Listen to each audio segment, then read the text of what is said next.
Jesus. Yeah, we got. It was, So just let if you want to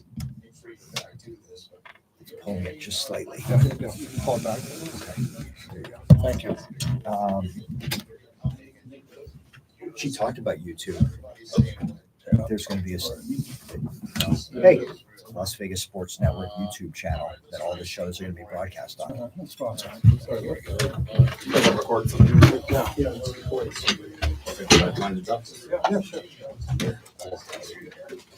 So I want to hear about this. So what's the digital thing for us? How do we get up on this? I can sell that on that YouTube page, which I think would be fantastic. They're not ready yet. I don't know what's gonna happen yet, but he was actually doing LPTI in instead of Kofi and Company, which they normally do at first round. So I don't know if the remote tech's gonna check in or what's gonna happen. But I told him to. 6-0 at the Browns. I can see it. 6-1 home for the Eagles. What kind of stuff? Is she right? I have no idea. Mostly nonfiction. 8-1 at the Ravens. A lot On of a it's like short week text Thursday and night. stuff that I can't talk about. 8-2 at the So Packers. the first one, something to do with allyship. I have no idea. I got about 4 seconds into it. Sorry, catch that. Steelers. Yeah, you try. 9-3 at the Cowboys on a Monday night. Short stuff in the sun. And I just go, my cat's breath smells like cat food. But you don't have a cat. 10-3 at the Titans. 11-3 home for the Browns. You said that's a win, right? Browns usually got our number. What the hell there? It's okay though. All right, home for the Broncos. Forgot to 70-something and turn around and go home and roll it. And then at the Steelers. Oh shit, Charlie. My wife, we did it. Yeah, I didn't really have that. 13-4. Anything I can do? Thank you, Dexter in West Virginia. That was Another the good last. show. See you. He said W. Text me anything you want to have live reads today. I'll get them to you. Text me. What's the most important one? Just do a Resorts World. Okay. Because they've been actually more active in emailing us. Yes. Gonna send them an air check. Okay, I'll be on that today. I'll do that today. What's happening, everyone? We're jumping in here. A little Scotty Scheffler getting arrested at Valhalla. Raiders schedule release part 2. You've had a couple of days to talk about this amongst your friends. Cisco, my guy, yes, Modelos are on ice. No doubt about it. I even got a new Modelo beach umbrella for my backyard. You know, my backyard's got a little bit of advertising in it if you come. Cisco will be in my backyard this summer, a little Modelo advertising. And that's it. It's Friday. We'll do an hour here on YouTube. We'll do an hour. Got some interviews the second hour. Good weekend. The YouTube fans gang, appreciate it. Backyard Brick, yes. Man, how about Scottie Scheffler getting arrested on the way into a golf tournament? That is something that has never happened before, which is pretty crazy. And Bobby's here as the Celtics. Oh, the Knicks are playing tonight. Forgot about that. The Knicks. They sure are.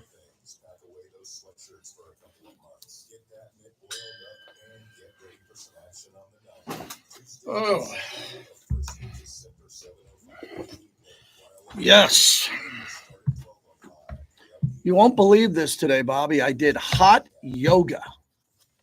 That is nice. And I survived hot yoga. 103 degrees. You ask why? Because a friend invited me, said it was great for him. I tried it. It was hard because you got to be great at yoga to know how to do yoga. You have to be flexible. I'm not super flexible, but I'm okay. I'm above average in that. I stretch a lot, but that was this morning. All right. Any other games on this Raiders schedule that kind of you thought about it overnight? You said, we could win that game because, I'm looking at the schedule and coming to the conclusion that we got to beat the Browns or the Steelers at home. Have to beat the Browns or the Steelers. Have to beat one of those two teams, if not both, period. You can't make the playoffs. As I said, I'm going to open up the show with this. The Raiders have to win 5 home games to make the playoffs. Now, you might say 5 and 5 is 10. They play 9 on the road. The road is more difficult than home. Home's easier. So you can't go 4 and 4 at home. You can't. You go 3 and 5 at home, season's over. You go 4 and 4 at home, you probably miss the playoffs. You go 5 and 3 at home, you might make the playoffs. That's the way I see it. Yeah, I think the Bengals game is beatable. Yep.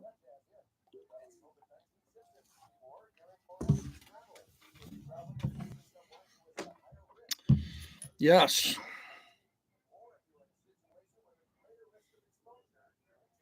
Paul Keene's got 6 strikeouts to start the game for Pittsburgh today. First 6 batters, 6 strikeouts.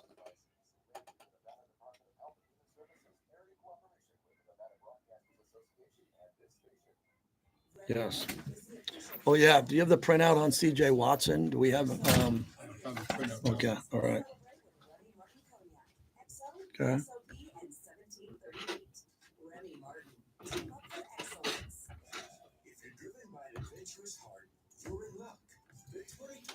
So is he at 12:15, Bobby? Yeah, he's calling us. Okay. Okay. Excuse me a second, everybody. We got to prep for an interview. Got a couple of interviews today, non-Raider related.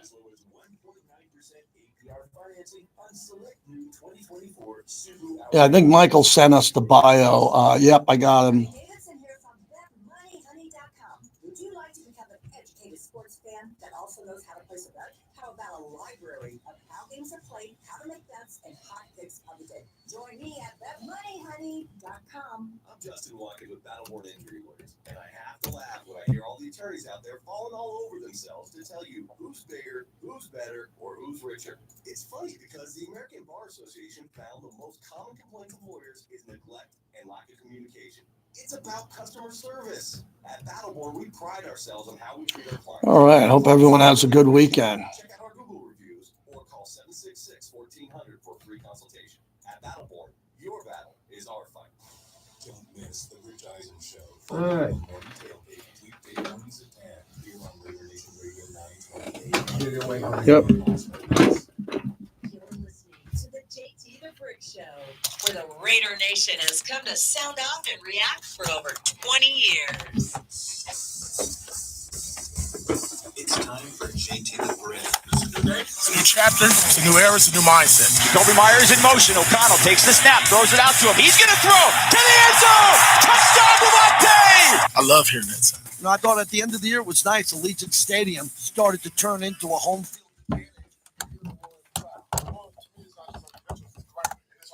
Vegas is the global hub of the Raider Nation. Now it's got to act that way every home game. Raider Nation, as I always say, you show up and we'll show out. JT the Brick. It's a real thing. It's a tangible thing. You get in the building and you feel it. It's a war to track down Kansas City. I've always been a big fan of running the football. Hand off to Samir, cuts to the right side. First down 35, first 40, down the 50, near side 40, 35, 30, and Samir White might have just jolted away a Raiders win. I'm always looking for opportunities to compete, man, and this is a great one here. And now, Raider Nation unite! here's JT the Brick. Out of the gate, JT with you as we are ready to roll. Good to have everybody here. We're on YouTube. Man, I like my YouTube page, man. I had nothing to do with it. My son launched it less than 2 months ago. We got a bunch of people in here. They come in here before the show. Like Cisco from the Black Hole. Raider Paul is there. Joey Yarborough says 9 to 10 wins, JT, as I'm still going over schedule release part 2. We do 2 parts from time to time. This summer, we'll be doing the greatest Raider games of all time. Top 10 games. Some games will take us 2 days. We'll start it off and then we'll finish it the second day. So today is part 2 of the NFL schedule release. And what we want to do is we want to hear from you and we want to know what's going on. What do you think now that you've had an opportunity to look at this schedule? You've had, 48 hours to look at it, and now you got to have an opinion on it. And as I said in the chat here, as we started off the show, is there a game that you looked at after a day or so and you said, I think we can win that game? Here, can we win this game? I mean, you got to say you can win every game. You're not going to sit there and say, we can't win this game. The Raiders beat Kansas City in Kansas City last year. Okay, so you can beat anybody. You beat Kansas City at Arrowhead. So you can win any game on the schedule. Some will be more difficult.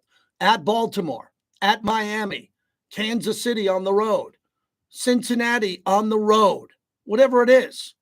But here's what I thought after day two. Day two, after this, I thought about the two games that are at home that are really important. Cleveland, week 4, and Pittsburgh, week 6. So I want to spend time on that in the monologue brought to you by PTs. They fuel the monologue 5 to 7, midnight to 2. You know they win all the awards because they get the best happy hour in town. You know, we've touched on the fact that they're gouging you now in Vegas at some strip establishments. And, you know, you go out and you're like, really? Really? A $23 for a Jack and Coke? Really? You go to PTs, you get half price drinks twice, 5 to 7, midnight to 2. That's pretty cool. They want your business. You can watch sports there. Eat, you can game and have a good time there, thanks to PTs. So the two games that I brought up is going to be the topic that I want you to get in on at 702-365-9200. The Raiders have to win 5 home games to make the playoffs. I've done the math. I've done this longer than most people listening. I've studied the schedule release from professional GMs, players I've talked to. That's a little bit of the experience I have. A little bit of the experience I have in doing this long is schedule. That's one of my strengths. I can tell you, like, road games, weather, travel, come off the bye week at home or on the road. I think I'm pretty good at that. Well, after doing all the math and secretly counting the wins and losses, because I'm not going to do that here, but secretly counting them, I've come to the conclusion that the Raiders have to beat either Cleveland or Pittsburgh at home. I'm giving the Raiders Denver, Carolina, and the Chargers at home. Charger game's the last game of the year, man. I don't want to wait that long. That home game. That's why we got to beat LA in LA. We got to put 1 on the books. We got to walk into the locker room and put 1 on the books and say we got 1. We're 1-0, just like last year with Denver. 1-0 on the road in Denver. Got to happen again this year. But the 5 home games the Raiders have to win are the Chargers, Denver, Carolina, then Cleveland or Pittsburgh. If you win them both, you got 5. And then you could look at Jacksonville, right? You can look at Jacksonville, you can Kansas City at home. I don't believe there is a path for the Raiders to make the playoffs unless they win 5 home games out of 8. I don't think that's asking much. The Raiders are pretty good at Allegiant Stadium. They've won some big games there. So that's where I'm going. Now the road, there's 9 games on the road. You kind of got to go 4-5 or 5-4 on the road, but you better take care of home field, or I don't care what you do on the road. You're not making the playoffs. So we're going to see a lot of things happen here in the coming months.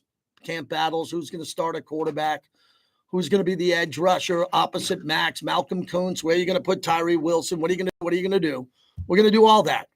But as I went through the schedule multiple times, if you think the Raiders are good enough to win, 5 or 10 games, 10 games, you better find one. You better find 5 home games. We'll get back to that here in a little bit. So dial up on that, and I'll get you on at 702-365-9200. One of the great honors of my career is I'm the MC for the Southern Nevada Sports Hall of Fame. It's one of the best Hall of Fames I've ever been to. It really is. They paid tribute to the great athletes, the individuals who have helped grow Vegas and Southern Nevada, and it's all tied to charity. And we get exclusive rights to interview the inductees before anybody. My first guest is getting inducted coming up. C.J. Watson, former star point guard at Bishop Gorman High School, legend. Before playing at the University of Tennessee, legend, and then 10 years in the NBA, and played professionally in Europe. And he's kind enough to join us. C.J., first off, congratulations on this great honor for you and your family. How are you? Yeah, I'm really excited to talk to you because I remember your career going back to Gorman and then at college and in the NBA. Let's begin with the early part of your life. Who had the biggest influence with you as a young boy getting you involved with athletics? Probably just my parents, just playing in the front yard with my dad and my brother. Comes from a family full of athletes. My mom and dad played pretty much every sport. All my aunts and uncles played all different kind of sports. So it's just kind of, just something to do just to stay out of trouble and just to stay active, like I said, out of trouble. Yeah, staying out of trouble is a big part of any kid's life, and that is great. So You decide you're going to go to Gorman, and you lead the Gales to some unbelievable moments, winning 2 titles in 2000 and 2002. But you're also named the 2001 and 2002 Gatorade Nevada Player of the Year. What was that path like? What did you learn at Gorman in the classroom and on the court? I came into high school with a lot of hype, so I just wanted to go out and prove that I could play on the high school level and and be effective. I didn't want to. I don't think there was a term bust back then, but I didn't want to be a bust. But I just wanted to come out and just continue to improve. And my parents wanted to put me in a good atmosphere in Gorman, having the best education and being involved in being around the best sports atmosphere also. So I just tried to make the most out of it. And also I just wanted to, get to college because my parents always told me that I should go to college. That's a good experience for me. So I just wanted to try and help them and get myself there for free and not having them to pay for it. Yeah, what I find fascinating, C.J. Watson is an inductee into the Southern Nevada Sports Hall of Fame. Academics are important at Gorman, and academics are important as you go to the University of Tennessee. What was the recruiting process like? I'm sure several coaches were looking at you as you played in high school from different colleges. How did you end up choosing Tennessee? So my dream school was to go to UCLA. The coach there got fired, so that kind of halted my aspirations of going there. So I just kind of opened up my recruiting. So it was a couple of schools besides Tennessee. And my family is also from Tennessee, so it kind of made it a little easier if I ever needed anything or got homesick. My grandma and my aunts and uncles were only like 2.5 hours away, so it was kind of relieving to have them there and for their support and them always being in my games and stuff like that. What was your defining moment in college? The most memorable game, the game that you're most proud of? I would say just getting to the tournament. My senior year, we were the 2 seed in the tournament. We got upset, which kind of sucked, but just getting to the tournament. I'd never been to the tournament before that, but it's definitely fun playing that tournament, and having that kind of experience. So your path to the NBA D-League, now the G League, before you got to the NBA, was that concerning at the time? I mean, did you think that you had a path early to the NBA, or how much work, the combine, what were you hearing in your ears before you decided to go pro? I actually kind of decided I was going to leave my junior year until my coach got fired. And so my new coach, Bruce Pearl, convinced me to stay, and I had a better senior season. So actually kind of a blessing in disguise. But just going to the draft, it was just going into I had heard things like I was get drafted second round, then maybe undrafted. So I just kind of wanted to go in there and just trying to prove myself. I had some pretty good workouts.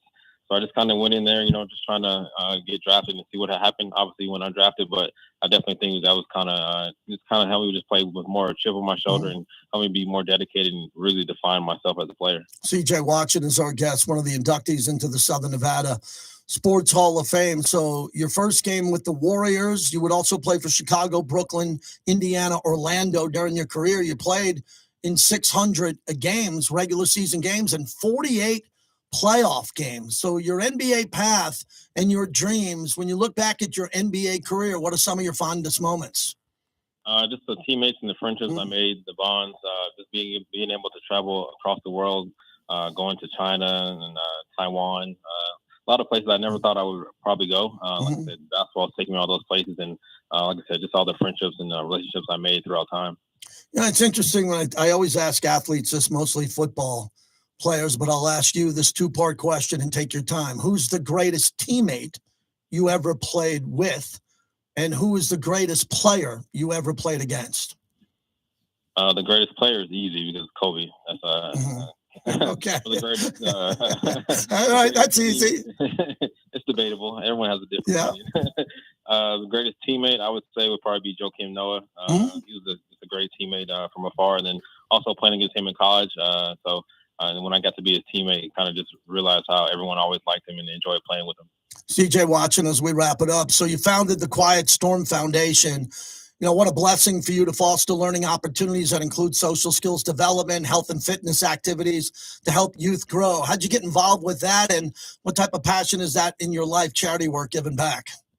My parents had us me and my brother giving back at a small early age. That's kind of been their forte, and I loved doing it. So even when church, we'd always go feed the homeless or go to nursing homes and sing with the elderly and stuff like that. So it's always been a passion, and always had a vision. Like if I ever was successful enough, I want to be able to give back to my community. And definitely growing up here in the inner city, I love giving back to kids who may not have the resources, but also want to have the aspirations of maybe being a professional athlete or a doctor or lawyer. So we just try to make those things feasible for them and just kind of create joy and smile on their faces. Well, CJ, I'll tell you this: for many, many years, I sat out in the crowd. Now I get to MC the event, and I got to know a lot of the men and women behind the scenes. This is a really big honor. This is a really solid sports hall of fame nationally, and they do such a great job. I know you're aware of this. This is going to be a big night for you and your family. You got a lot of people coming out to support you that night? Yeah, just mostly family. And like you said, this is definitely a huge event. I never honestly thought of being into the Southern Nevada Sports Hall of Fame, with just all the people that are in it and all the work behind the scenes and the stuff that they do. And Jim and Dale do a great job. And like I said, it's just definitely a big honor to be in with all the other people. Well, I'm honored to be a part of it and to get an opportunity to be a part of the introduction of you that night and have you on the radio today. All the best. I'll see you in a couple of weeks. Thanks for doing this. Thank you. Appreciate it. You got it. CJ Watson. Nice to talk to him. 10 years in the NBA and a Bishop Gorman legend, Southern Nevada Sports Hall of Fame. We'll have 3 other inductees coming up here over the next couple of weeks. And this is one thing I'm doing. Also coming up next hour, Coaches versus Cancer, another group that I'm working for Sunday, Monday, Tuesday. Tim Miles will join us. He's the head coach over at San Jose State basketball. He's a character. He's a lot of fun. A lot of fun. I'm looking forward to this interview, looking forward to talking to him. So we're back on the schedule. So this is it. And look, it's not that I'm not going to talk about the schedule next week. I will be, but today's the day. I got raw emotion from you. Now I got raw emotion. And yesterday that monologue did pretty well for us on social media. And I wasn't happy about the 2 starting road games against the Harbaugh brothers. By the way, what the hell is that all about? Oh, someone sat around in a boardroom all off season and said, we're not going to give the Raiders a home game in the first 2 weeks. We're not going to do that. And by the way, let's do something weird and quirky and give them both Harbaugh brothers on the road. Really? No one stood up in the boardroom and said, that's kind of weird. You're going to have them on the road, and then both of them are against the Harbaughs week 1 and 2. Like, who came up with that? I want to know. I want the name of the person in that meeting that said that was cool. Just bringing it up. I mean, no one else is going to bring it up. They don't even talk about the Raiders on SportsCenter anymore. You ever turn on NFL Network? They don't even mention the Raiders. They don't even mention them. They don't even know who's on the team. So I want to know that. I also want to know why we only got 1 primetime game against a non-rival in Atlanta. I want to know why New Orleans was parked on the back end after Christmas. That's it. I'm good with the bye week. I'm thrilled that we don't have any cold weather games. No cold weather games as far as I can tell. None. No cold weather games. That's good. We're a dome team that plays out west. It's 93 degrees today in Vegas, okay? We are not a cold weather team. We're not. We're tough.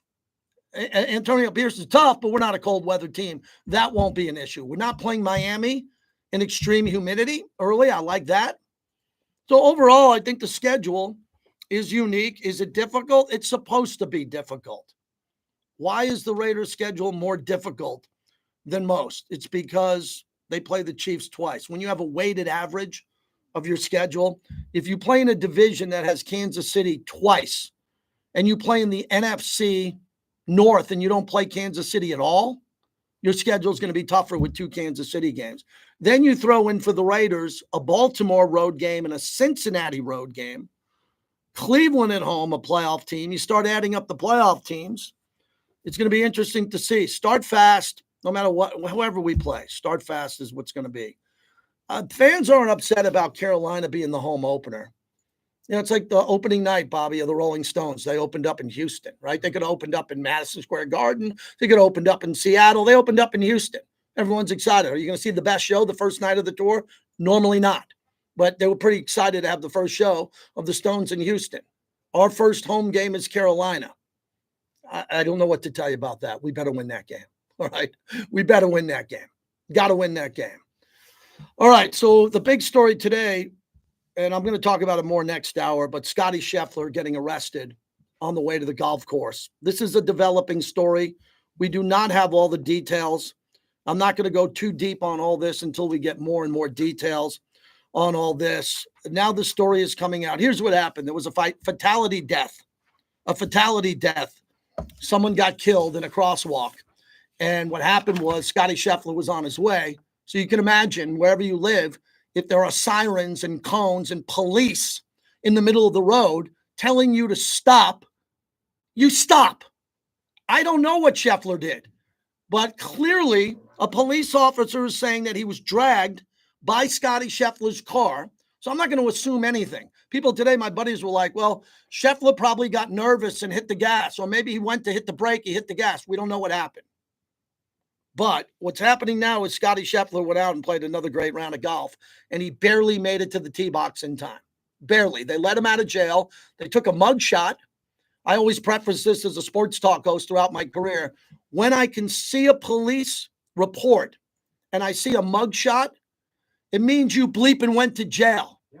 Not like you almost went to jail and the cop let you go home because you were DUI or you were in a barroom brawl and your buddy got you out of there. When I see a police report and a mug shot, I know you went to jail.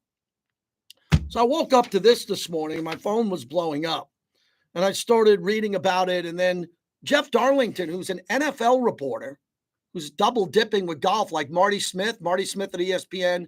He ends up doing college football. They have him work for ESPN with the golf. So here's Jeff Darlington, who happened to be there with his cell phone to get the video. This morning, we witnessed a car pull around us that was Scottie Scheffler was in the car. To be very clear about the details here, Scottie Scheffler has been detained by police officers, placed in the back of a police vehicle in handcuffs after he tried to pull around what he believed to be security, ended up being police officers. They told him to stop. When he didn't stop, the police officer attached himself to the vehicle. Scheffler then traveled another 10 yards before stopping the car.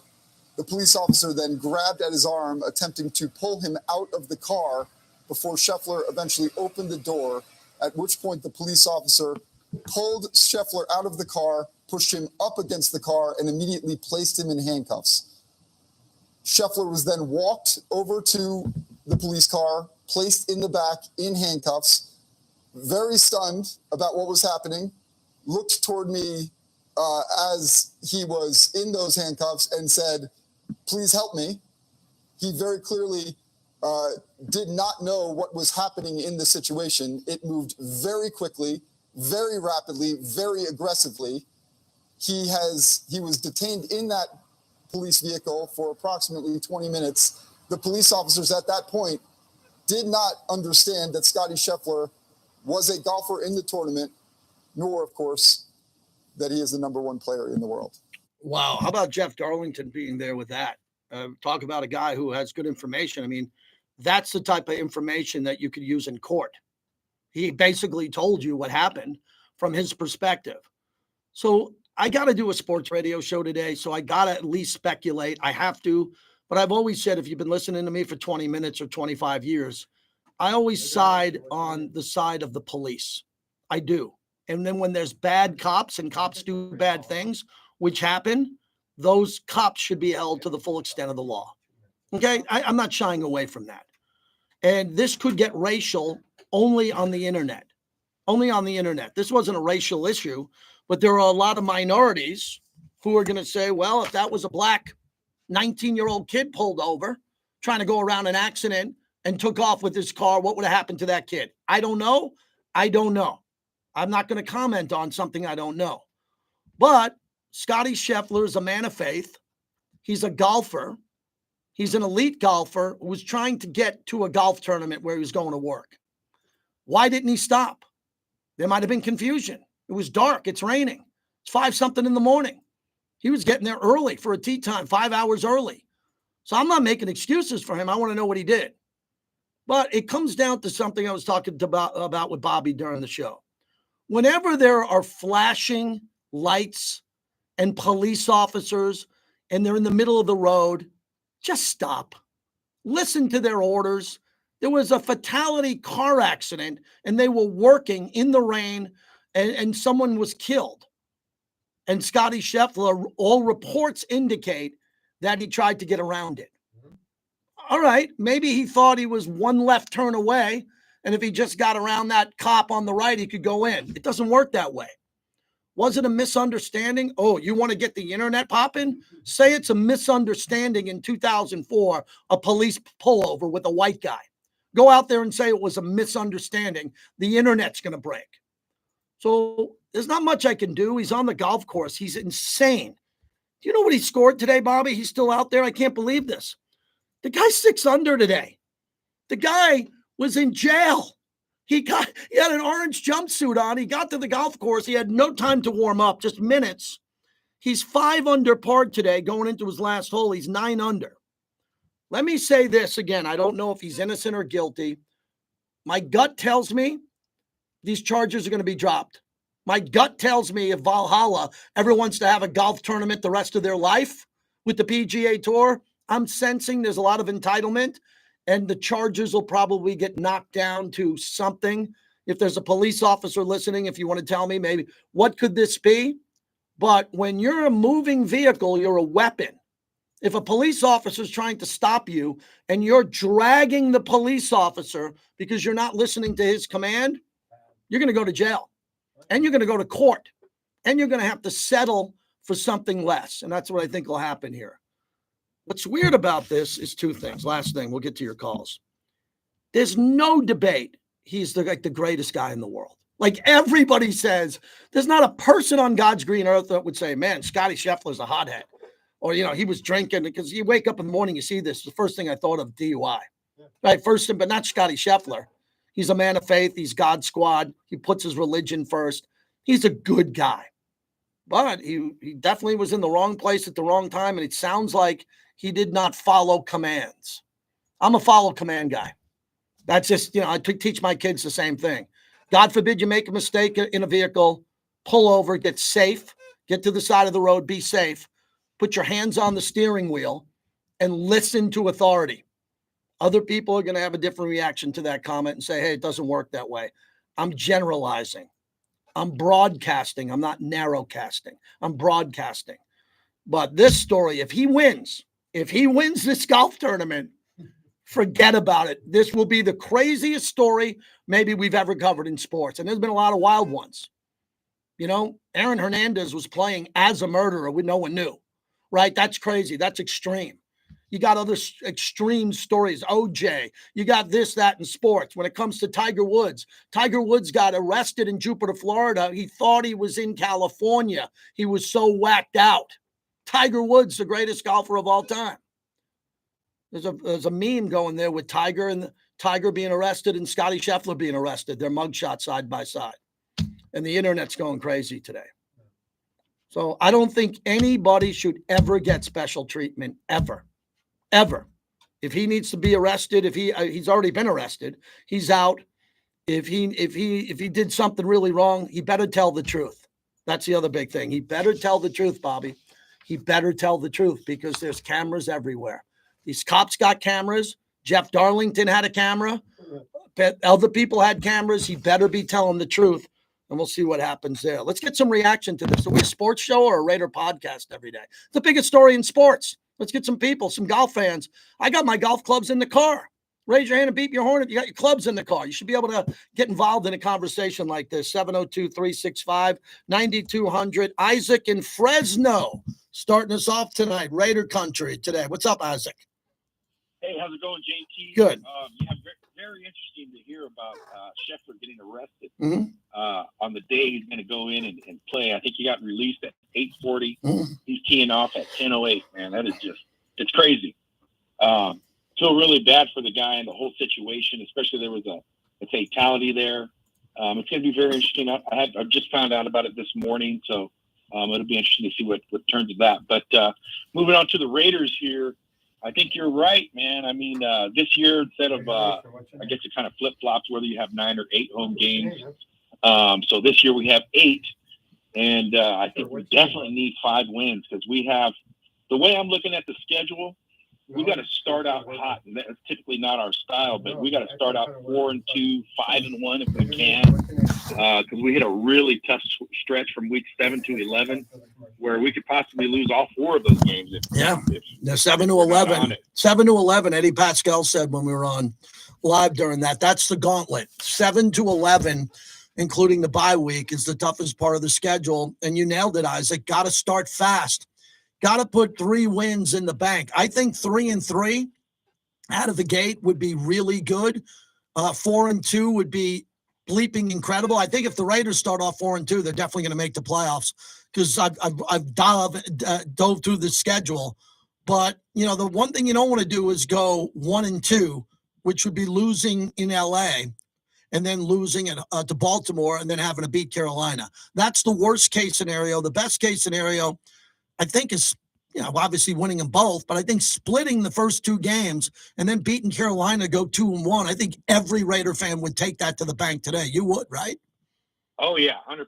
I think traveling back east to Baltimore to get a win there, I mean, I think that's just a huge ask. You know, it's really tough, especially with Lamar, and he's going to be out for something to prove. And they're going to be coming off of a game with the Chiefs, which they could lose. You know, they're going to be out for blood. So that's going to be a really tough game. I think every team we play this year, with the exception of the Broncos, has their plan at QB. They have a plan in place. We're the exception. Everybody's kind of riding off AOC, but I think they're sleeping on him, man. The guy's got a live arm. I think Gardner Minshew can move around a little bit more in the pocket. I think the experts are all kind of picking Gardner to take that position over at some point.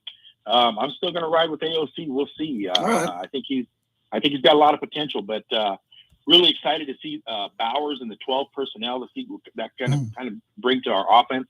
Hopefully that could free up Devontae Adams a little bit. But we need to be aggressive on first down. We can't be 80-90% run on first down, because with 12 personnel, if they know you're going to run, it's just going to make your options less and less. Yeah. We want those defensive coordinators to be guessing, like, okay, are these guys 50-50 on first down? They're going to run, and then I think we'll be good. But you know, thank you. Need to be tough on short yardage. Yeah, okay. We're not doing a preview. I appreciate it, man. Thank you. We're not doing a preview of the season. I appreciate what you said, and it was about the schedule today. But you're right. One thing about 12 personnel, classic 2 tight ends, has never seen Brock Bowers. Now, you'd say Travis Kelce is better than Brock Bowers. Of course, Travis Kelce is a Hall of Famer. He's one of the greatest of all time, plays 12 personnel. Rob Gronkowski, one of the greatest 12 personnel receivers at tight end ever. Right, I mentioned the year that both Dave Casper and Raymond Chester were in. That was heavy 12 personnel. That was 12 personnel where tight ends blocked. But both of those guys were Pro Bowlers that year.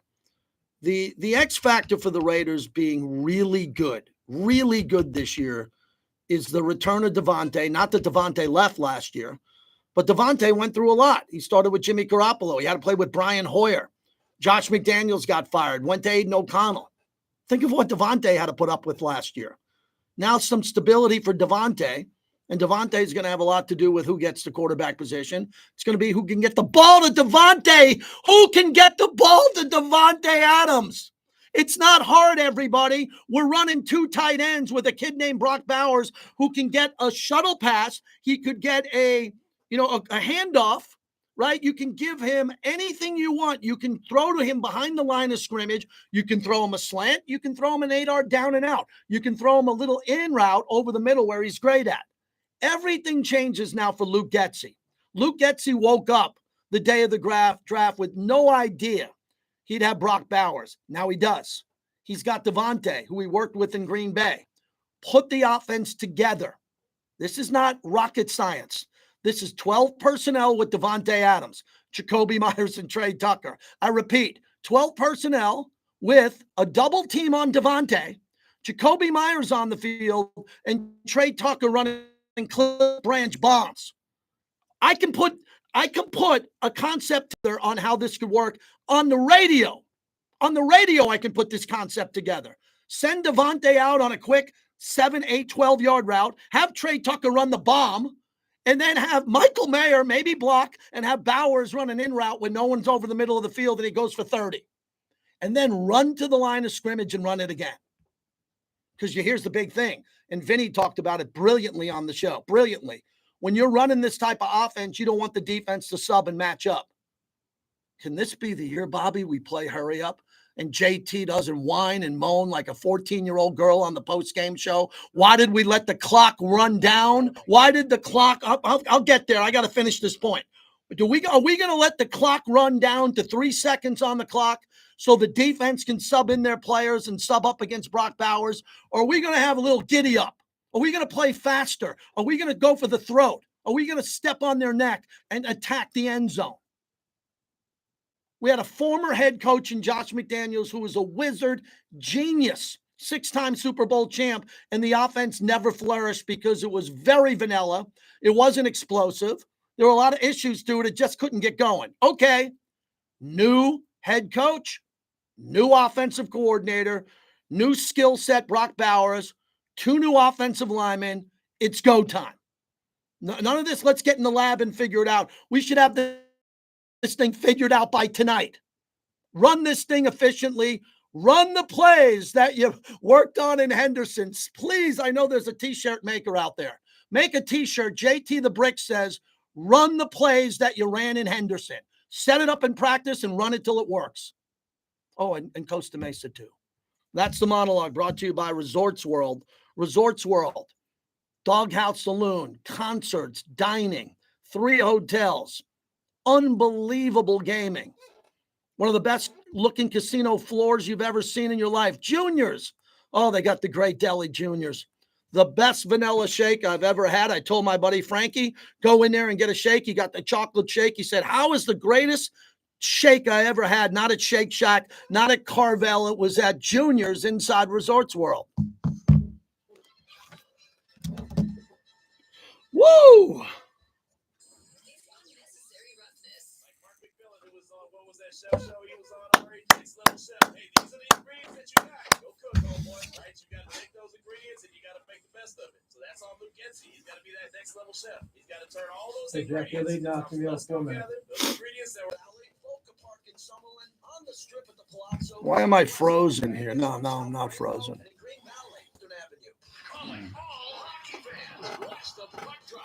So we got a lot of people in here every day. I'm excited about that. I don't want 100 people in here. I want 1,000 people in here. Everybody get that? I want 1,000 people, and I don't want it by tomorrow. I know it's going to take time. So to get to 1,000 people a day, you guys got to help me share this, because the only people who are listening are the people who are listening to me on the radio, and that's a nice audience. But we got to get more people outside, explode in the Raider Nation and in your market and all that. So if you can get a chance, you're on Twitter, Facebook, just send the link to our YouTube feed, JT the Brick YT, and say, hey, man, I'm on this show every day. We like it. And welcome some friends in. I greatly appreciate that.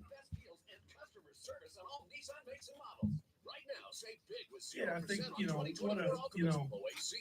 anytime you have a young guy like that could come in and play as well as he did, without getting to know him yet well enough, I think it just speaks volumes of the type of guy that he is. Like, without even... Luke Getzey coming back. Okay, I'm going to give you Andrew Paul won in Resorts World. I did. Well, he did. I just did that going to break. I'm going to give you DeCastroverde for Sam Loya. Sam. What's your weekend looking like? Not much. I got the Aviator. Saturday and Sunday. Both days? What times? Day or night games? Night game. They're local. Mm-hmm. And buy distressed homes for cash in 24 hours. And let's not forget, JT, where they Did you see the videos from the Dead Show? God. Holy cow. There was one that was like a beach scene with palm trees and a beach, and I was like, holy shit. Yeah. Yeah. That looked really cool.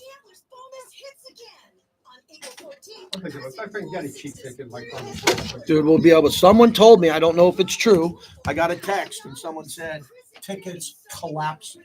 Oh, yeah. Collapsing. Yeah. Of course, I already paid $350 for my ticket. My 2 tickets. Yeah. With a deep passion for agave, it's the most awarded tequila. You'll immediately notice its beautiful packaging, and after just one sip, you'll experience how smooth it is. It's the Garage of tequila. The single cool. highest quality. 100% all natural. All right. Willie says I'm okay with AOC or Minshew starting. I'm good. Well, I'm good with. Well, who else is going to start? It's those two. Rangers. Glenn's fired up. they should be yours too. From personal injuries and accidents. Yeah, AP gets this team. This is AP's team. Last year it wasn't. He was the interim coach until the end. He killed it. He was great.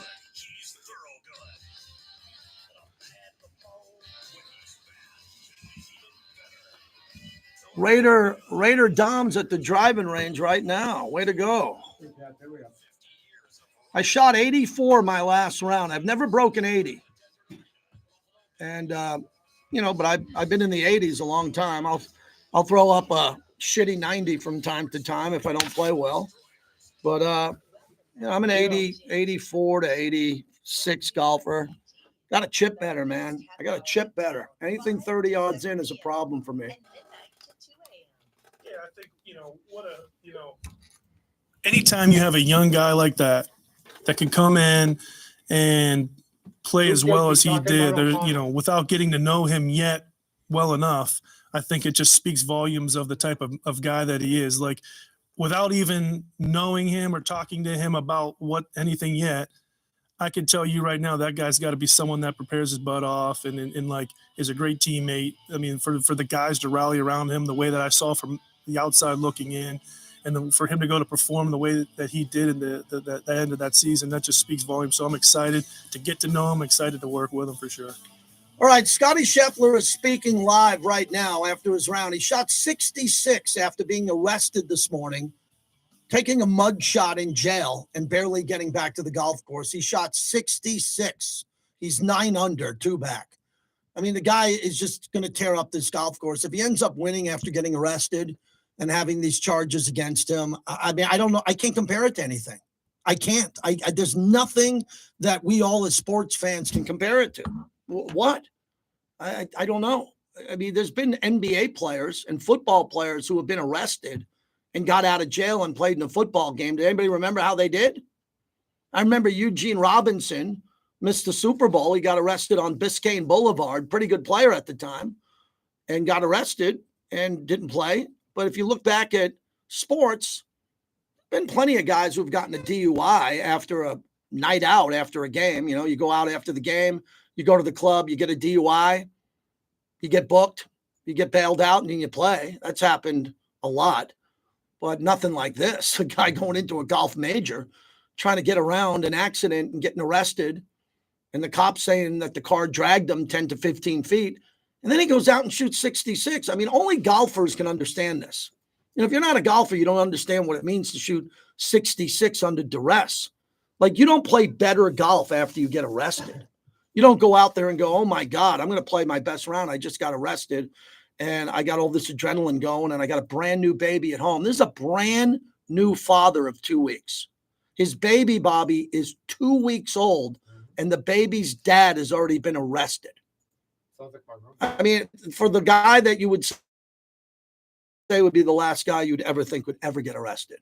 So as he's speaking at the PGA, it says Scottie Scheffler, has the American flag underneath it, arrested this morning at 6:01 a.m. Eastern. Wow. I mean, one thing about the dead zone in sports, the offseason in sports, there's always something that happens that no one has an idea. This one's way out there. Jeff in Modesto, California, on the Raiders mobile app. Hello. Hey, JT, can you hear me? I got you good. Thanks, Jeff. All right. They got my name on Jason. Okay, Jason. Hey, you asked for law enforcement, but I'm retired 23 years police officer. Kind of give you some input. First of all, I did see the video where he drove around. It's obvious that the traffic is adhering to the traffic control of the officer. Big yellow vest. There's a car parked, all the lights going. Looks like a Christmas tree. Got road flares and cones out, and it's obviously blocked off, no passing through traffic. All of a sudden, you see the SUV pop out, go around, go right towards, and then go around the police officer through the cones and the the flares. In the 23 years of law enforcement, I probably no less than 50 fatalities that I responded to. Wow. And there was one particular where the guy did it, went around all of our cone patterns and whatnot, and he was actually DUI. In this circumstance, I kind of feel like there's a sense of entitlement that he felt that I'm so-and-so and I need to go around to get to this side of the golf course because I'm special. Now, I'm not judging Scheffler at all. I don't know him. I've only seen him speak a couple times. I've watched him play. He's a dang good golfer. Sure. But, you know, there comes a point in time where you got to kind of swallow your pride because there's a reason why those police officers are out there. It's not because they want to, but they have to. Well, hold on, Jeff. Let me stop you for a second. What about the confusion that people said about the cops that were there with the yellow ponchos on, and then the security that was there with the yellow poncho? And I'll follow up with this question as your law enforcement. If he's at the golf course and he is a golfer, not the best in the world, just a golfer, if he had that conversation with the police officer there saying, I'm going to the golf tournament, I'm a player, can I get through? What would the police officer typically say? No? Hold your ground, there's a fatality? What would you do? Yeah, but you have to explain it to them. Yeah. As a police officer, you have to explain, look, I'm sorry. This might be an inconvenience, but we have a fatality on this roadway, and this roadway is blocked pending an investigation. We don't want to be out there in the rain, no, of course, sweating, but we have to because we have to protect the integrity of that investigation. It's a crime scene. Yes. And a fatality crime scene, most I've ever been to, they can take up miles. Sure. So what do you think's going to happen here, Jeff? What do you think his plea will be? I know you're not there. You're not Louisville police, but with your background, knowing that he has high-priced attorneys, he's going to have his storyline here. What will the final charges be? What do you think they'll throw out, and what do you think they'll hold that'll be knocked down to a misdemeanor and a fine, if that's the case? Based on my experience, most likely he'll probably get failure to adhere to I don't know what their laws are in Kentucky, here in California where I'm at. Usually something like that. They'd knock it down, depending on, what their driving record is, what the criminal history record is. He's going to be clean and squeaky. We all know that. Yes, He's a good guy. He is a good guy. And so he'll probably, and he doesn't need, he's going to have high price attorneys and things like that. But really, in all honesty, it's going to come down to what the situation was at the time and what the belief is going to be. Yes. How is 12 people that can't get off of jury duty going to rule in a situation like that? I think he's just going to, I appreciate the call. Jeff, thanks for adding to this. I got to go, but I thank you for this. Appreciate that. Very good call. That's what I asked for. That's what we got. We got law enforcement to call in on what's going to happen here. I don't claim to know anything about traffic violations, but this is Lee, man. He's got endorsements. He's our greatest golfer in America. He's our #1 golfer in America. He's got to handle his business here. He's got to tell the truth, and I think he will tell the truth. I think he made probably a really bad mistake not listening to authority. Happens every day, man. Every day. And people have the right to question authority. But if there's a traffic accident and a fatality, stay in your car and listen to demands and commands. Be patient. And hopefully you can get to where you're going. That wasn't the case with Scottie Scheffler today. He wanted to go golf. He went to jail.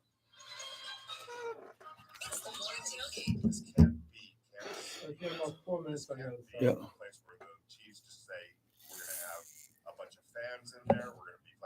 Bobby, can you turn that up for a second? Oh, I got it here. You can't let that happen in your home field. Certainly against the Kansas City Chiefs. It's about being in team.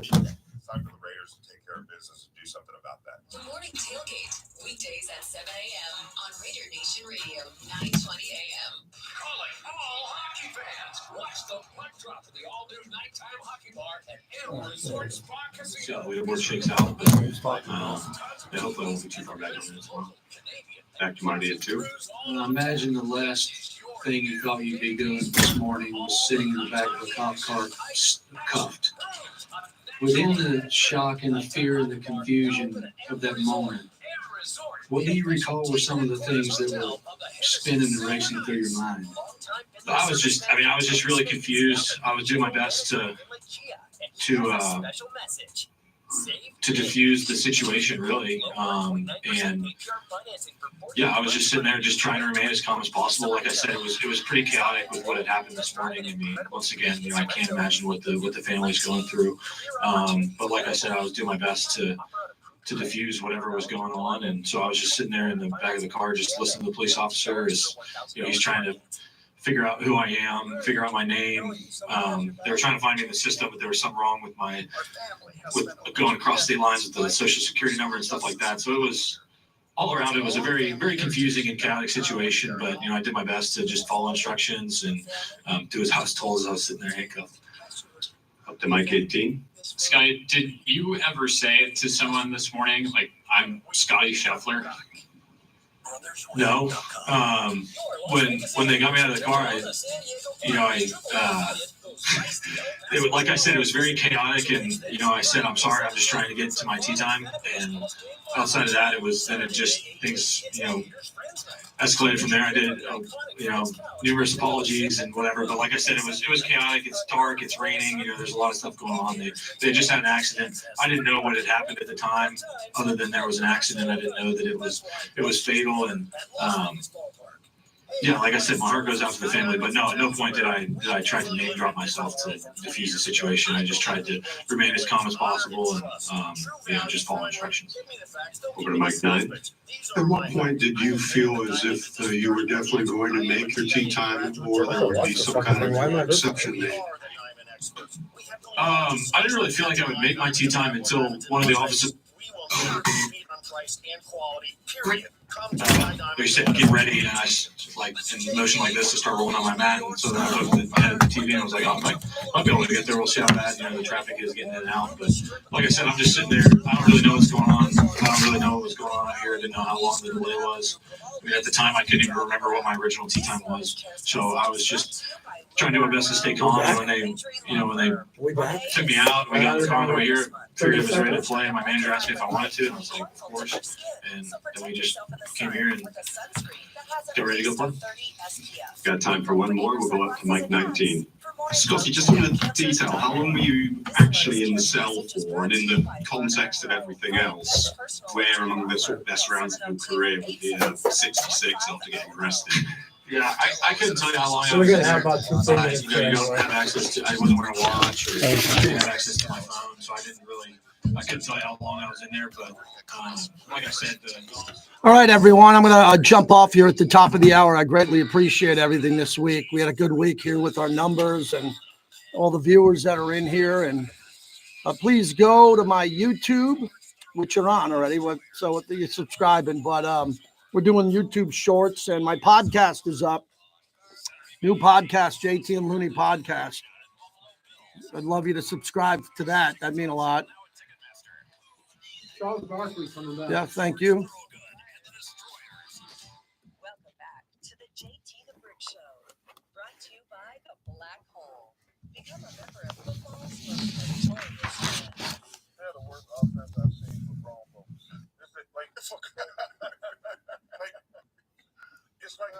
It's like they just get a ball to one guy and go one-on-one. They win a lot of games because they got talent. But it's like, what are they doing?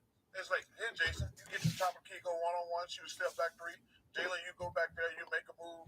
Everybody just stands around. It's frustrating.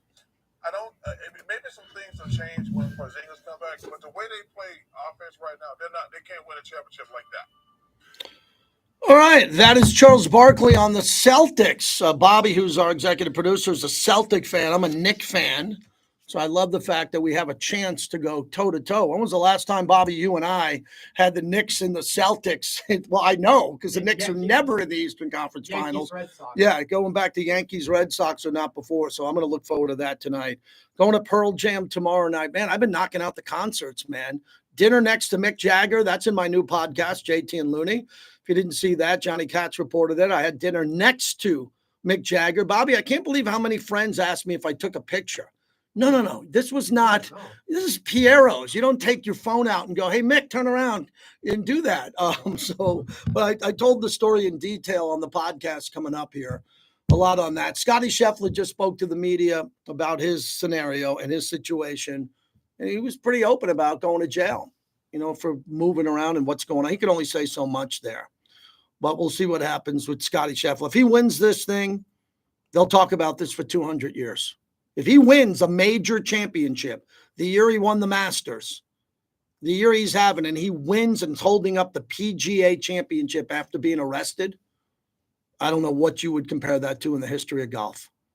Going back to Jack Nicklaus, Bobby Jones, St. Andrews, I don't know what you can compare it to. And that's what's interesting about sports. Not great about sports. What's interesting is things happen that none of us ever think of. We can never imagine certain things happening, and that's what happened here earlier today. All right, so next hour, Tim Miles is supposed to call us. Coaches versus Cancer. We had Lon Kruger on earlier this week. Tim Miles is the head coach of San Jose State basketball, formerly of Nebraska. Good guy, funny guy. I hang out with him at this event, play golf with him. Really cool guy. He's going to join us. I'm going to go through the Raiders' schedule one more time, and I want to take a look at a couple other teams. Well, the teams I want to look at, the Jets got the most favorable primetime games, but primetime games are tough, and the Jets won the popularity contest in a big way. The Steelers got the toughest 8-game stretch in the history of the NFL, the last 8 games. I'm going to look at the Chargers' schedule. I think there's some scoundrels. Do you believe the Chargers put out social media on their draft release mocking the Raiders in a clown outfit? When they got to the Raiders, they had the Raiders depicted as a clown? Really? I wonder what Dan Fouts thinks of that. Kellen Winslow Sr. I wonder what the legendary Chargers think about that. Charlie Joyner, about the new management there depicting the Raiders as clowns. Oh, I've been going to war with the Charger fans lately, man. And they've been all over me. They're emboldened now with Harbaugh. You know, the Chargers went from 36 fans to 391 with Harbaugh. They now have 391 fans in L.A. That's a big number when you think that they had 30 fans and now they have over 300. I hope I get those numbers on YouTube. Hour 2 coming up next.